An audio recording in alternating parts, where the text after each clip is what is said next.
佢喺1890年寫咗《群盲》呢個劇本。1949年5月6號喺法國尼斯去世，享年87歲。我都瞓着咗，佢返咗嚟未啊？我聽唔到有人嚟過。係時候返療養院，我哋要知我哋喺邊。所以我問埋你哋班女人啊，我仲聽到嗰兩個老女人喺度祈禱，佢哋咪坐埋一齊啊？佢哋坐咗喺我後面嚿石頭上面，我喺啲枯葉上面。嗰個好靚嘅女仔咧，佢喺邊啊？佢坐咗喺佢哋兩個個附近咯。佢癲婆同佢個細路仔咧？細路仔瞓着咗啊，唔好嘈醒佢。從醫生死咗之後，佢就一直都好傷心，好虛弱，佢好孤獨，佢幾乎唔再講嘢。佢唔再聽我哋講嘢，而且我哋已經變成佢嘅負擔。我唔知道發生啲咩事。我哋應該揾過另一個人帶路。行喎馬路嘅時候，我覺得佢係望住我講。當你望住一個人講嘢嘅時候，講出嚟嘅聲音係唔一樣。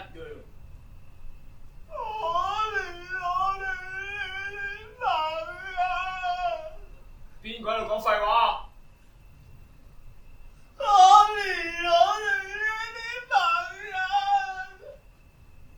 佢喺度講咩啊？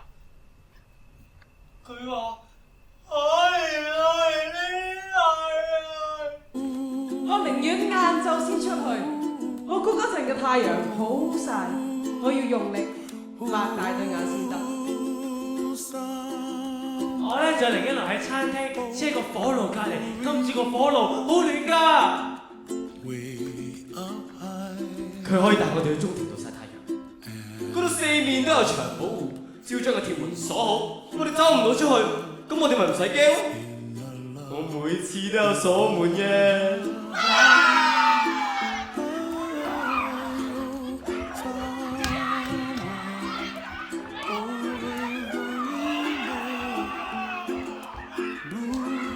開音樂，開音樂。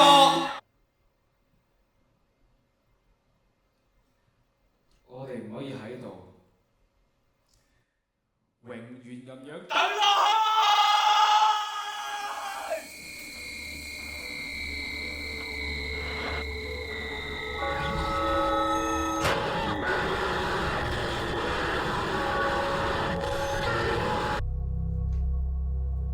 我哋講嘢有回音，好似喺個山屋入面咁。我就覺得有回音，係因為已經開始入夜啦。我覺得有月光照住我對手，我相信仲有星星，我聽到佢哋。我都聽到。我咩都聽唔到，我淨係聽到我哋之間嘅呼吸聲。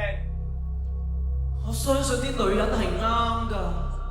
我從來都冇聽過星星，我都冇。內在感覺好似置身於雪地一般寒冷刺骨，意識所投射會見到煙通嘅煙花。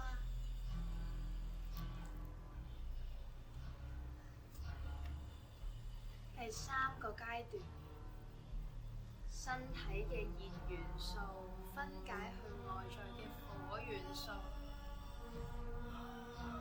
臨終者嘅體溫會由四肢開始慢慢下降，最後體溫集中喺心嘅一邊。呢個時候呢，內在感覺好似俾火燒一樣，意識所投射就會見到黑暗之中嘅煙花。去到最後一個階段，呼吸元素氣融入去外在嘅風元素，臨終者嘅呼吸變得異常艱難，由正常呼吸變到好用力喺喉嚨之間喘氣，好似置身於狂風暴雨之中，冇一刻嘅穩定。意識所投射會見到閃爍嘅火光，慢慢開始變得穩定，去到最後一刻，呼吸斷絕，醫生就會宣布醫學死亡。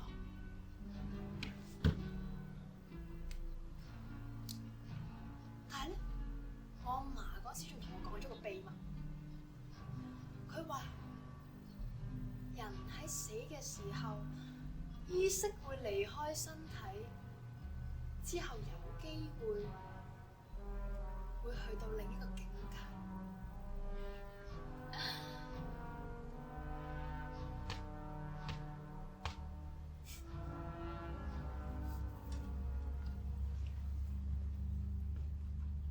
起身，我哋唔快原地啦！